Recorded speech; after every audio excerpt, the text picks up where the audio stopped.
নমস্কার বন্ধুরা, আমি জ্যোতিষ রঞ্জিত। আজ আপনাদের বলবো 1 চামচ লবণ কীভাবে আপনার ভাগ্য ফেরাতে পারে। বন্ধুরা, ভিডিওর মূল জায়গা বলে গিয়ে ভিডিওটি সম্পূর্ণ দেখবেন। আর আপনারা যদি আজ প্রথমবার ভিডিও দেখে থাকেন তাহলে এখন আমার চ্যানেলটাকে সাবস্ক্রাইব করে বেল আইকন অন করে পাশে থাকবেন, কারণ আমরা এই চ্যানেলে নিয়মিত নিত্য নতুন ভিডিও আপলোড করে থাকি। বন্ধুরা, এবার যা যাক ভিডিওর মূল বিষয়। আপনি নিশ্চয়ই রান্নাঘরে প্রায় লবণ ব্যবহার করেন, কিন্তু আপনি কি জানেন যে লবণ ঘরের নেতিবাচক শক্তি দূর করতেও কার্যকর? বাস্তবতে লবণ খাবারের স্বাদ বাড়ায় না, এর থেকে নেতিবাচক শক্তিও দূর করা যায়। বাস্তুশাস্ত্র অনুসারে লবণের ব্যবহার শুধুমাত্র আপনার ঘরকে ইতিবাচক শক্তি দিয়ে পূরণ করে না, বরং সুখ সমৃদ্ধি বজায় রাখে। পরিবারের নেতিবাচক শক্তি দূর করার জন্য বাস্তুশাস্ত্রের নানান উপায় সম্পর্কে জানানো হয়েছে। লবণের বিভিন্ন নেতিবাচক শক্তি দূর করে পরিবারের সুখ সমৃদ্ধি বজায় রাখে, পাশাপাশি জীবনে আগত সমস্ত বাধা দূর করা হয়। বাস্তুশাস্ত্রে নুন বা লবণের কিছু উপায় একাধিক বাস্তু সমস্যা দূর করতে পারে। লবণের এই উপায়ে পরিবারের লক্ষ্মী আগমনের পথ প্রশস্ত করে। পরিবারের সদস্যরা জীবনের সমস্ত ক্ষেত্রে সাফল্য লাভ করে এবং সুখ শান্তিতে জীবন বয়ে যায়। লবণের কোন বাস্তু উপায়ে এসব লক্ষ্য পূরণ সম্ভব তা জেনে নিন আমার এই ভিডিওতে।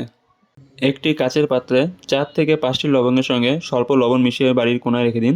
এমন স্থানে রাখবেন যেখানে কারোর দৃষ্টি না পৌঁছায়। এর ফলে পরিবারের লক্ষ্মী আগমনের পথ প্রশস্ত হয় এবং আর্থিক সংকট দূর হয়। পরিবারের প্রতিটি ক্ষেত্রে সাফল্য লাভ করা যায়, এমনকি পরিবারের সুখ শান্তি সমৃদ্ধি বজায় থাকবে। বাড়ির বাথরুমে একটি কাচের পাত্রে লবণ রাখুন। এমন জায়গায় লবণটি রাখবেন যাতে কারোর হাত না পৌঁছায় এবং কারোর নজর না লাগে, এবং সেই পাত্রে লবণ রাখা কিছুদিন অন্তর অন্তর পাল্টাতে থাকুন। এতে আপনার বাড়ির বাথরুমের বাস্তুদোষ দূর হবে। স্নানের জলে 1 চামচ সন্তক লবণ মিশিয়ে দিন। কমপক্ষে 21 দিন লাগাতার লবণ মিশানোর জলে স্নান করুন। তারপর সপ্তাহে 2 বার এইভাবে স্নান করবেন। লবণ জলে স্নান করলে ব্যক্তির শরীরে থাকা সমস্ত নেতিবাচক শক্তি প্রভাব দূর হয়। বাড়ির এক কোণে সন্তক লবণ ভর্তি পাত্র রেখে দিন। 10 থেকে 12 ঘন্টা এই পাত্র রাখার পর তা সরিয়ে দেবেন। এই লবণ বাড়িতে উপস্থিত নেতিবাচক শক্তিকে শুষে নেবে।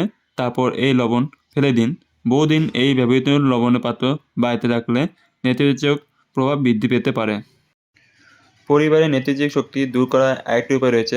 1 বালতি জলে সন্তক লবণ মিশিয়ে ঘর মুছুন। শেষে এই জল ফেলে দেবেন।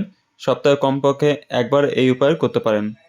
ঘরে অর্থ প্রবাহ বজায় রাখতে একটি কাচের গ্লাসে নিয়ে তাতে জল ও লবণ মিশিয়ে ঘরের দক্ষিণ পূর্ব কোণে রাখুন।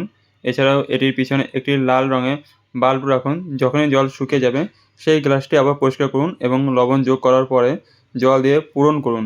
এতে করে অর্থনৈতিক সচলতা বজায় থাকে। বাস্তু অনুসারে আপনি যে পাত্রে লবণ ব্যবহার করছেন সেটি কোন ধাতুর তৈরি তা মাথায় রাখতে হবে। বাস্তু মতে স্টিল ও লোহার পাত্রে কখনোই লবণ রাখা উচিত নয়। কাঁচের পাত্রে লবণ রাখতে হবে, এতে করে ঘরের সুখ শান্তি বজায় থাকে। এছাড়া বাড়িতে কখনো অর্থের অভাব হয় না। বাড়ির প্রবেশদ্বার দিয়ে শুভ অশুভ শক্তি প্রবেশ করে।